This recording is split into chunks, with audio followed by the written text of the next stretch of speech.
Liebe Freunde, jetzt wird's wieder ernst. Heute ist die Sonja bei mir.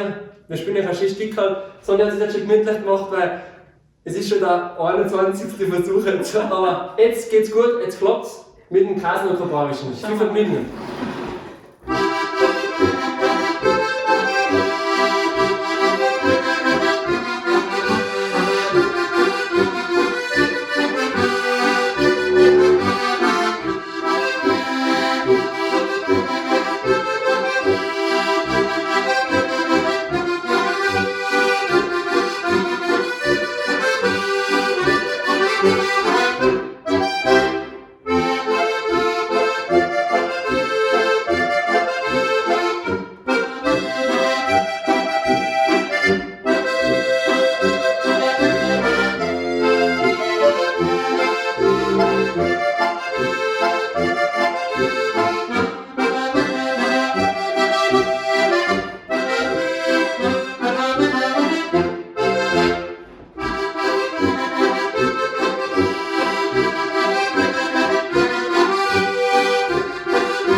Weiter! Also ich finde jetzt die Version nicht mehr machen. Die nehmen wir mal.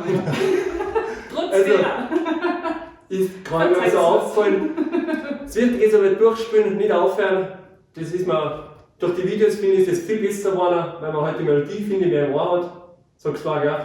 Wenn man es einfach noch ein Hören lernt, dann hat man die Melodie im Ohr, und wenn man mal ausfliegt, dann schaut man halt halbwegs, wenn man wieder reinfindet. Genau. Ich glaube, es ist mir halbwegs gelungen. Ein Gefährlich da oder so. Ja. Gefällige Küche. Ja, wir werden wieder fleißig weiterüben. Bald kommt der nächste, genau, mit den Schülern machen wir da ein kleines Video, wenn du Lust hast und auch spielst, komm mal vorbei, dann machen wir auch ein Video und dann siehst du, wie das da so ist. Normalerweise schaut einfach aus auf dem Video wie es selber dann, gell? Ja. Also vor allem, wenn man weiß, jetzt soll es passen, vielleicht hast du das selber mit dem aufgenommen, wenn man weiß, jetzt soll es passen, genau dann macht man sich den kleinen Druck und dann denkt man nach, was man spielt und dann macht man die Fehler. Das ist, da kann man nicht so schnell trainieren, muss man einfach oft immer wieder machen, vor Leid spielen, vor Kamera spielen und irgendwann denkt man sich, scheiß drauf, was sein mag, irgendwann geht's dann. Es ist aber nicht aufgeben, einfach immer wieder probieren. Das sage ich vielleicht dazu, weil manche sagen, sie sind nervös vor einem Auftritt. Wenn du das einmal im Jahr magst, dann bringt es nichts. Also du musst echt regelmäßig machen. Wenn du nervös bist, wieder aufnehmen, daheim vor der Kamera, vor Leid spielen und wenn du einen Fehler machst, weiterspielen. Bei mir jetzt haben wir 21 Versuche gemacht und der hat jetzt passt und das ist das beste Training, was du machen kannst. Also bis bald, servus.